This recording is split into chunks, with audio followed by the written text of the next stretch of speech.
very quickly changed into I have to go swim to serve others. My why had to be bigger. He has taken on the English Channel and is now wanting to swim the lengths of Jocassee, Hartwell, and Kiowee.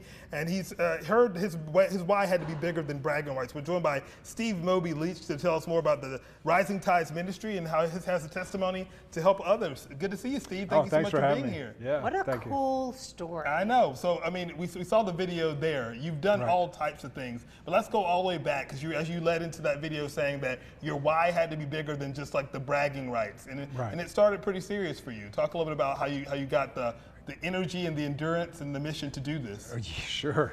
Yeah, so like 15 years ago, hit rock bottom here in Greenville.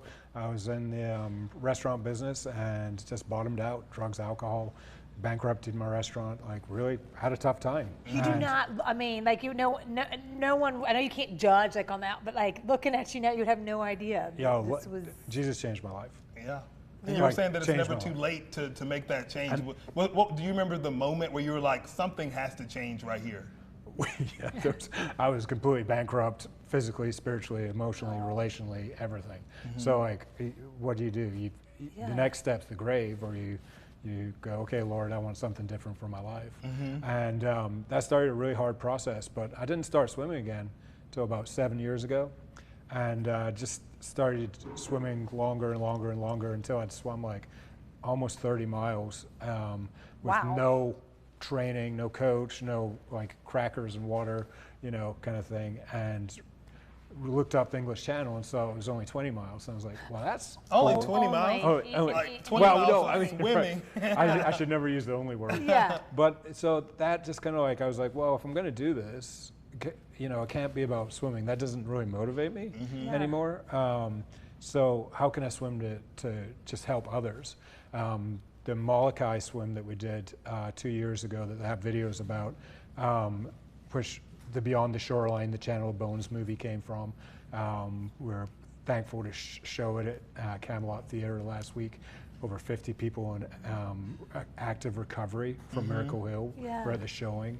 We had about 150 people there, but it was like, I just want to serve others. Like, how can I use a talent that God's given me to serve others? And it's a kind of a different talent. Yeah, and I love the symbolism of the swimming too, of just like one stroke at a time, in this big ocean of water, just trying to feel like you're making a small difference, but you just got to keep doing it. Yeah, every time you get stung by a Portuguese man of war, or you know, a seal nuzzles your toes, or you're puking for 4 hours and you don't know how you're going to like get your stomach settled, or your wife, who, thank the Lord for her, supports me, but she's puking off the side of the boat. Right. I mean, it's like, why are we doing this? It's grueling training. And that's when we remember we're doing it for other people. Right, and that leads into the Rising Tides organization that you have, where you're trying to get mentorship for folks that are going through addiction. Talk about what the money that you use to do this to kind of help put it back into the organization. Right, so we're now fundraising. We have one house for men who have gone through addiction recovery with Miracle Hill. They're gone through transitional housing. I meet and mentor with them, but we want to have more houses. We actually want to have a community where we can house up to about 30 people.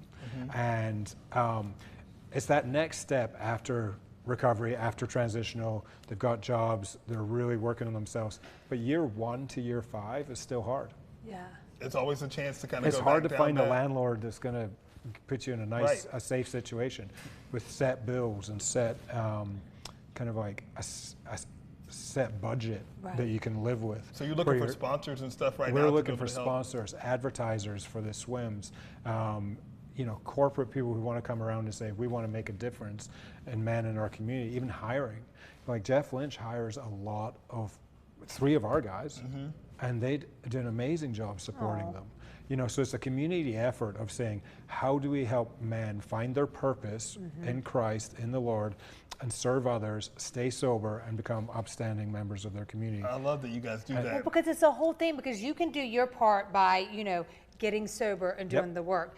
But then it becomes real difficult if nobody will take a chance on you. No one's going to hire you. Can't, like, how are you supposed to build? And that happens too many times. They've done the right things. You get stuck in that loop, which is unfortunate. So I'm glad that you're doing something about it. So anybody watching this, that we have a lot of great sponsors are looking for places to put their resources to kind of give back to the community. This is a great one. I like this. And you're going to be doing 3 more challenges here coming up this week, which is going to be Kiowee, Jocassee, and Hartwell. And I was asking you about the algae situation on Hartwell, if you were still going to be swimming. You still are, huh? Of course. It's below recreational use. I mean, if I can swim through cargo transportation lanes, shipping lanes, and the English Channel, like I say, that stuff doesn't really bother me. It's more of those ideas that are like, okay, I'm going to go do this as a training, but to raise awareness. So we're going to do 7.5 miles on Jocassee. Wow. Then we're going to do 21 miles on Kiowee, which I've actually done one time before. And then I didn't realize that Hartwell is like 44 miles. It's huge. Open water swimming is a different beast, y'all. It's a different beast. We're going to be rooting for you and praying for you too. So thank you so much for coming and checking us out. And if you want more information about the Rising Tides Ministry, you can go to risingtidesministry.com. You can find out more information about the movie and follow Steve's journey too. So thank you so much for being here. And his really book, Against the Current. So many things, Steve. What a cool story. Yeah.